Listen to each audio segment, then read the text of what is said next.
Ja, ciao miteinander, da ist wieder euer Peter von Verlehren. Ja, letztens habe ich einen über den Durst getrunken mit meinem besten Kollegen Lietzi und dann sind wir so am Morgen um 7 sind wir reingetorkelt, oder? Und dann sind wir über die Kirche vorbei und dann haben wir gesehen, dass dort Licht ist. Und dann habe ich gesagt zum Lietzi, Lietzi, ich gehe jetzt in die Birte. Was willst du machen? Ich gehe beichten.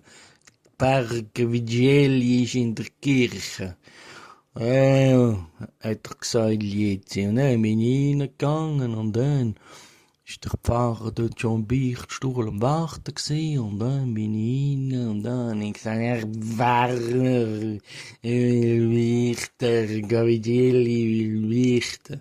Dann sagt er, Wally, Peter, was willst du? Ich beichten willst? Ja, ich beichten.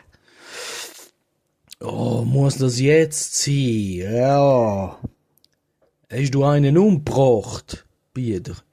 Nein. Oh, dann pressiert nicht, dann kommst du morgen wieder. Dann bin ich wieder rausgegangen.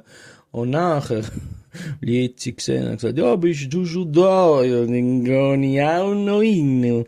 Wenn das so schnell geht. Und gesagt, nein, jetzt, heute musst du nicht. Warum?